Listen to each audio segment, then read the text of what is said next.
Bradley Cooper is getting heaps of praise and even generating Oscar buzz for A Star is Born, his ambitious undertaking, as co-writer, director, and star, of the oft-told Hollywood drama. This is the fourth screen remake, if the 1932 film What Price Hollywood counts as the original. And some of those accolades are deserved. It is very easy to lean into the first 45 minutes of this classic romantic drama set in the music industry, like the 1976 version featuring Barbra Streisand. Lady Gaga is sensational. She can belt out a tune like nobody else, and as an actress here she conveys both spunk and self-doubt in equal measure. She's reminiscent of Rosanna Arquette in that regard. The problem is whenever Cooper turns the film away from his best asset, Gaga, and into a vanity production. Yes, his character, Jackson Maine, a singer on a downward spiral, is an alcoholic. And no, his self-destruction is not fun to watch. But if there is any one theme the film cudgels the viewer with, it is what Jack tells Ally: talent comes everywhere, but having something to say and a way to say it so that people listen to it, that's a whole other bag. But from watching Cooper's The Star is Born, it just does not seem clear what the filmmaker is trying to say. This goes beyond Jack's mumbling voice. There have been media reports about how Cooper worked with a coach to create his tinnitus-suffering character's gravelly voice.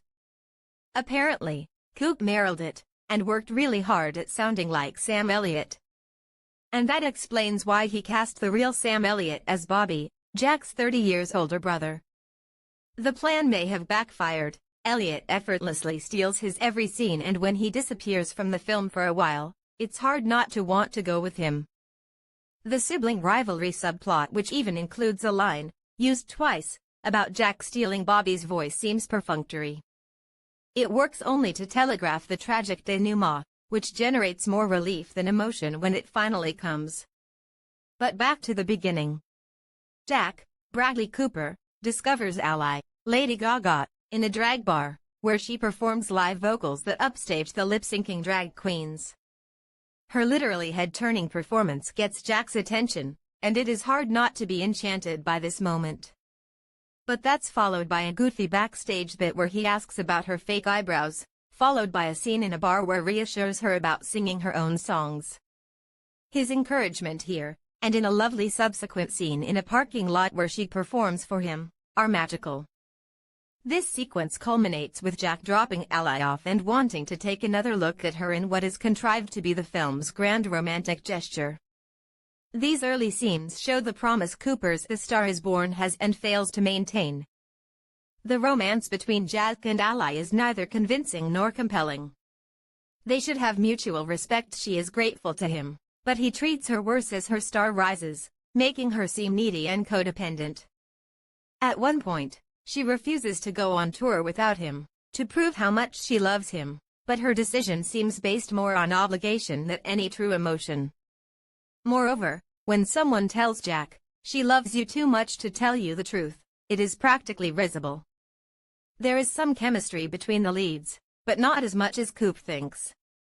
His drunk insistence that she's beautiful comes off more sleazy than sexy in his guttural voice. Ally's story is classic wish fulfillment. She gets a rich, handsome celebrity husband who plucks her out of obscurity and the house of her working-class father, nicely played by Andrew Dice Clay. She goes on stage at stadium concerts reluctantly at first to sing her song, The Shallow, that delivers goosebumps. He encourages her to perform at more concerts, which leads to her getting a manager, Rafi Gavrin, cutting a record, getting a billboard in LA, and performing on the season finale of Saturday Night Live. Through it all, she can't believe her luck. She also consistently questions her talent and her nose. A nod to Streisand, perhaps. Ally is nominated for 3 Grammy Awards, and it is at the awards show where Jack embarrasses himself on stage. It is arguably the most cringe-inducing awards show scene committed to film since Pia Zador's unintentionally hilarious bit in The Lonely Lady, 1983. Cooper's A Star is Born could have used a little Lonely Lady campiness. There is a hint of this when Ally accuses Jack of being jealous of her success and he smears a cream pastry in her face. However, This bit comes off as more mean-spirited than corny. When Jack proposes to Ally using a twisted guitar string as a ring, that's corny. Unacceptably, Cooper's screenplay sinfully omits a variation on the classic line from the 1937 and 1954 versions, "This is MRS." Norman Maine. Too much of Cooper's film becomes painfully earnest. Jack's heart-to-heart talk with his friend George, Dave Chappelle, who finds him passed out in the grass on his street, is lip service. Ally talks repeatedly about not knowing who she is anymore. She dyes her hair, symbolizing her drastic life change, and even sings a song which includes the earworm of a refrain, "Why did you do that to me," to overstate the obvious. He starts drinking again, and the couple fights, saying nasty things to one another. But it is hard to care especially about him. Jack is a train wreck whose spite stems her success, which wasn't the case in the 1954 version. When Jack talks to his therapist Carl, Ron Rifkin, in rehab about his past, his self-pitying is explained. But the emotions feel unearned. His alcoholism may be a disease, but his career slide appears to be simply a demotion to playing guitar, rather than singing in a Roy Orbison tribute. In the 1937 and 1954 versions, Norman Maine simply could not get hired. The film's focus on Jack's troubles and trauma make the film seem self-indulgent. Cooper the actor chews the scenery when he stumbles around drunkenly, while Cooper the director provides himself with numerous close-ups and shirtless scenes, making sure he is displayed well despite Jack's bad behavior. Most viewers may just long for the unkempt Jack to wash his hair.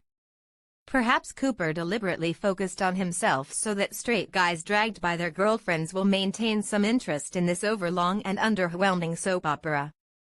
Women and gay men will be more than satisfied by the film's showcasing of Lady Gaga. The editing and pacing are haphazard, especially in the film's second half. Cooper cuts to or from scenes abruptly, forcing viewers to recalibrate on events such as Bobby's reappearance. The film feels choppy and rushed after the stronger first half took the time to set up the characters and their relationship. A Star is Born ends with a show-stopping performance by Ally that is meant to jerk tears, and it will for some viewers who give in to the sentiment. But Cooper's film isn't intended to be mawkish. It is meant to be swoon-inducing. It isn't. This star fails to thrive.